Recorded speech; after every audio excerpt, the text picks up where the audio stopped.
My dear audience, আসসালামু আলাইকুম। Usman Sahal medical services YouTube চ্যানেলের পক্ষ থেকে আপনাদেরকে জানাই স্বাগতম। আশা করি আল্লাহর রহমতে আপনারা সবাই ভালো আছেন।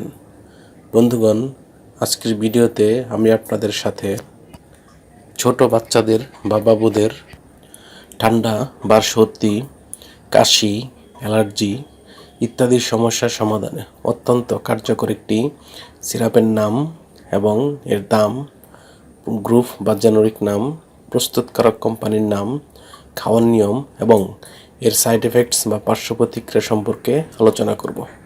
তবে ভিডিওটি শুরু করার আগে আপনাদের প্রতি অনুরোধ, আপনি যদি আমার চ্যানেলে নতুন হয়ে থাকেন তাহলে অবশ্যই চ্যানেলটি সাবস্ক্রাইব করে লাইক, কমেন্টস এবং শেয়ার করবেন। বন্ধুগণ, আমরা বিভিন্ন সময়ে দেখতে পাই ছোট বাচ্চাদের বা ছোট বাবুদের ঠান্ডা বা সর্দি লাগে, কাশির সমস্যা হয়, অ্যালার্জি হয় ইত্যাদি সমস্যা হয়ে থাকে। এই সব সমস্যার সমাধানে আমরা বিশেষজ্ঞ ডাক্তারের শরণাপন্ন হই এবং বিশেষজ্ঞ ডাক্তারগণ এই সব সমস্যার সমাধানে যে সিরাপটির কথা বলে থাকেন বা তাদের প্রেসক্রিপশনে লিখে থাকেন তার নাম হলো বিনাফ্লু সিরাপ। এটির গ্রুপ বা জেনেরিক নাম হলো ডিফেনহাইড্রামিন হাইড্রোক্লোরাইড। এটির উৎপাদনকারী প্রতিষ্ঠানের নাম হচ্ছে কসমিক ফার্মাসিউটিক্যালস লিমিটেড। বিনাফ্লু সিরাপ, যেটি 100 ml বোতল, সেই বোতলের দাম 35 টাকা। এই সিরাপটি খাওয়ার নিয়ম হচ্ছে 3 মাস থেকে 6 মাস বয়সী বাবুদের ক্ষেত্রে বা বাচ্চাদের ক্ষেত্রে দিনে 2 বার হাফ চা চামচ করে সেবন করতে পারবে, কিংবা ইহা সেবনের পূর্বে অবশ্যই রেজিস্টার্ড চিকিৎসকের পরামর্শ নিতে হবে।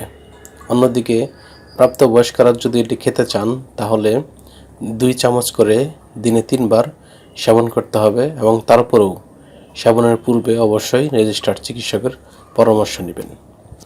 এই সিরাপটি সেবনের পর সামান্য কিছু সাইড এফেক্টস বা পার্শ্ব প্রতিক্রিয়া দেখা দিতে পারে, যেমন নাক ও গলা শুকিয়ে যাওয়া, মাথা ঘোরা, বমি বমি ভাব বা বমি হওয়া, ক্ষুধা-মন্দা ইত্যাদি সাইড এফেক্টস বা পার্শ্ব প্রতিক্রিয়া দেখা দিতে পারে। তাই যে কোনো ঔষধ সেবনের পূর্বে অবশ্যই চিকিৎসকের পরামর্শ নেওয়া বাধ্যতামূলক। এই ওষুধটি বা সিরাপটি আলো ও তাপ থেকে দূরে ঠান্ডা এবং শুষ্ক স্থানে রাখতে হবে এবং শিশুদের হাতের নাগালের বাইরে রাখতে হবে এবং যে কোনো ঔষধ ক্রয়ের পূর্বে অবশ্যই ঔষধের উৎপাদন তারিখ এবং মেয়াদ উত্তীর্ণের তারিখ দেখে নিতে হবে। ধন্যবাদ।